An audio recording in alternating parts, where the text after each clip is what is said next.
There was a night I prayed, and nothing came back. Not the feeling of peace, not the sense of presence, not even the quiet confidence that someone was on the other end of what I was sending. Just me, and a ceiling, and the sound of my own voice going somewhere that felt, in that moment, like nowhere. I want to tell you about that night. Not because it ended badly, but because of what I found on the other side of it.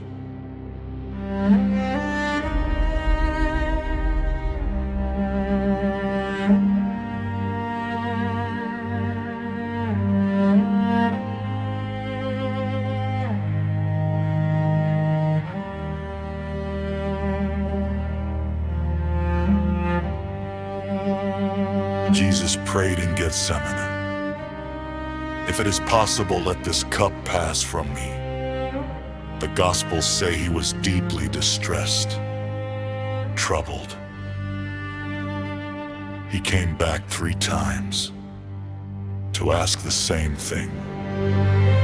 The cup did not pass, but what came was an angel. Not to remove the suffering, to strengthen him for it. And in the hours before the darkest thing that ever happened on this earth, God's answer was not silence. It was presence in the middle of what could not be changed. That is what I found on my darkest night. Not the thing I asked to be removed, the presence that made the remaining possible. I prayed that night with everything I had. I used the words I thought would reach if anything could. And when I reached the end of everything I knew to say, the ceiling sat there like it always does and stayed. I did not hear a voice, I did not feel a hand. I did not feel the peace that passes understand. I felt the dark, the quiet, and the cold floor of the room. And something in me started wondering about the tomb.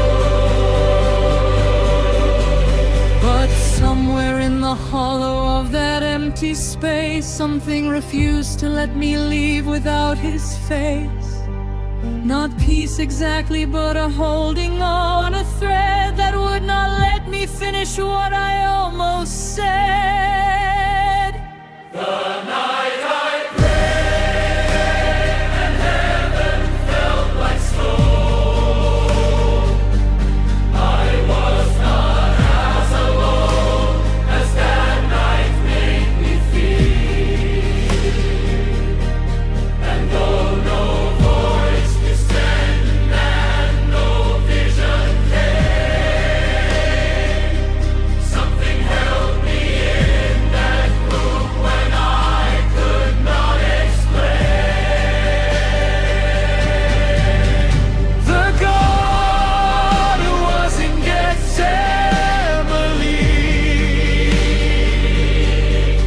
in the most forsaken night that ever was also in the stone silence of my ceiling, closer than the quiet ever was.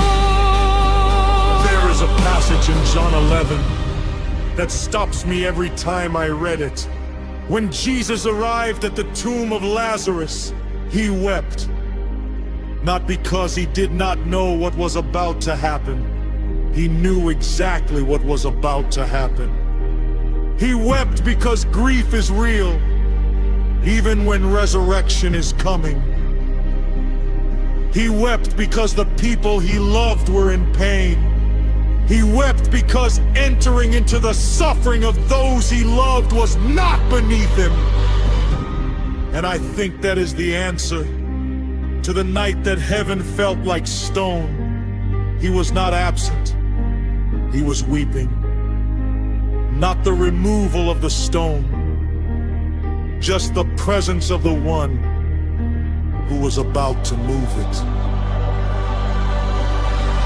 I found the morning on the other side of dark, not because the night became a walk in the park, but because something that I cannot fully name had kept me in the room until the morning came.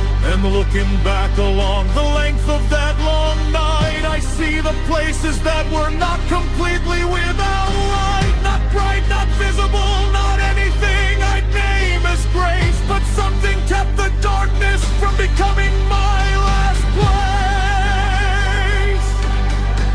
And Gethsemane had no angelic choir singing clear,